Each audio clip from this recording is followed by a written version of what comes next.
For thousands of years, the lands known today as Russia and Ukraine were inhabited by nomadic tribes and mysterious Bronze Age cultures. The only record they left were their graves. In the great open grasslands of the south, the steppe, they buried their chieftains beneath huge mounds called kurgans. The ancient Greek historian Herodotus called these people Scythians. Their lands were overrun by the same nomadic warriors who brought down the Roman Empire. The land was then settled by Slavs. They shared some language and culture, but were divided into many different tribes. Vikings from Scandinavia, known in the east as Varangians, rode up Russia's long rivers on daring raids and trading expeditions. According to legend, the East Slavs asked a Varangian chief named Rurik to be their prince and unite the tribes. He accepted and made his capital at Novgorod. His dynasty, the Rurikids, would rule Russia for 700 years. His people called themselves the Rus and gave their name to the land. Rurik's successor, Oleg, captured Kiev, making it the capital of a new state, Kievan Rus. A century later, seeking closer ties with the Byzantine Empire to the south, Vladimir the Great adopted their religion and converted to Orthodox Christianity. He is still venerated today as the man who brought Christianity to Ukraine and Russia. Yaroslav the Wise codified laws and conquered new lands. His reign marked the golden age of Kievan Rus. It was amongst the most sophisticated and powerful states in Europe. But after Yaroslav's death, his sons fought amongst themselves. Kievan Rus disintegrated into a patchwork of feuding princedoms, just as a deadly new threat emerged from the east.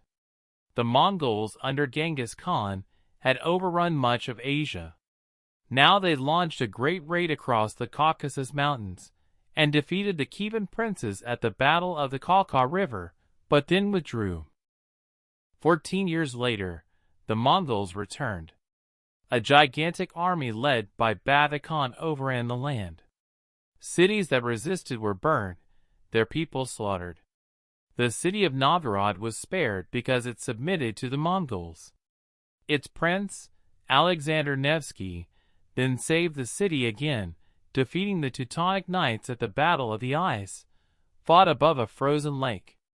He remains one of Russia's most revered heroes. The Mongols ruled the land as conquerors. Their new empire was called the Golden Horde, ruled by a Khan from his new capital at Sarai. The Rus princes were his vassals. They were forced to pay tribute or suffer devastating reprisal raids.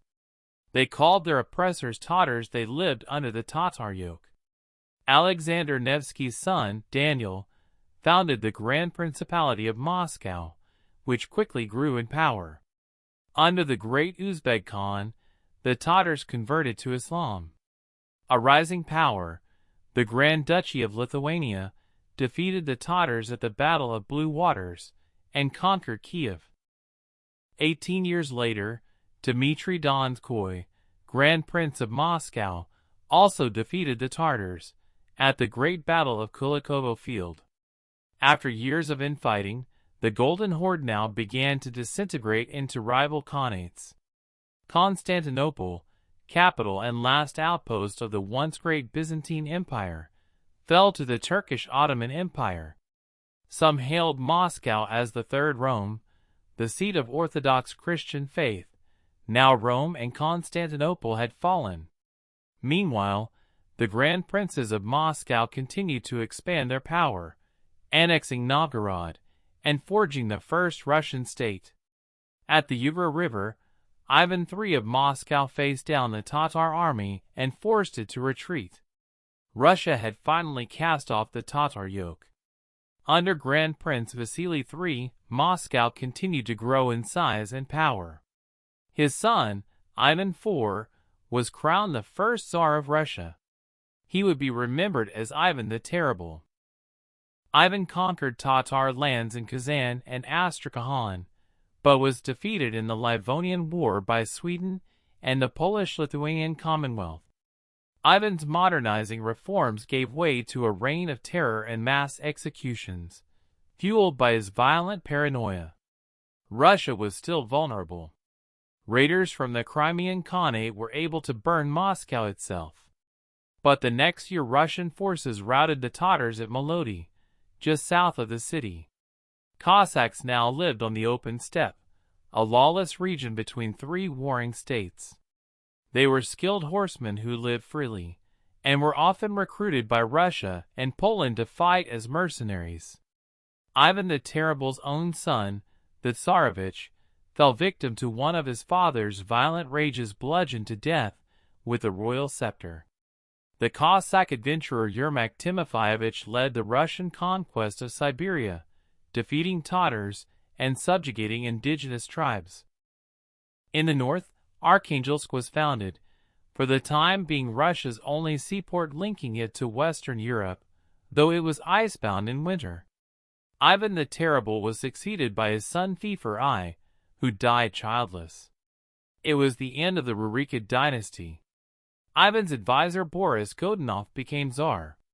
But after his sudden death, his widow and teenage son were brutally murdered, and the throne seized by an impostor claiming to be Ivan the Terrible's son. He too was soon murdered. Russia slid into anarchy, the so-called time of troubles. Rebels and foreign armies laid waste to the land, and the population was decimated by famine and plague. Polish troops occupied Moscow. Swedish troops seized Novgorod. The Russian state seemed on the verge of extinction. If you liked this video, why not visit Epic History TV's Patreon page to find out how you can help us to make more great history videos.